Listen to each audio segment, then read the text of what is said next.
Hello guys, good morning. Good morning ngayong Friday. Mayroon tayong low pressure dito sa amin sa Capiz, signal number 2. Ayan, medyo dito sa amin, medyo may kalakasan na yung tubig. Ito, yan. Sa maliit na sapa. Yan. Galing ito sa bundok na tubig. Ngayong umaga 5:30, running 5:30. Yan,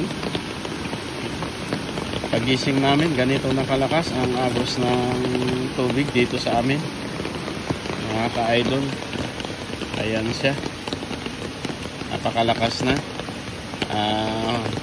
Ang ulan tuloy-tuloy umulan dito ng magmula kaninang or kagabi ng 11 o'clock. Tuloy-tuloy na rito. Ayan. Kunti na lang natira dito sa amin at aapaw na rin siya. Ayan, mga ka-idol, ito na lang yung konting natira. Ayan, ito na yung tubig, napakalapit na. Ayan, mga ka-idol, hanggang sa muli, update tayo mamaya. Ayan, medyo lumalakas na itong tubig nito. Maraming salamat at sa muli. Ayan, thank you.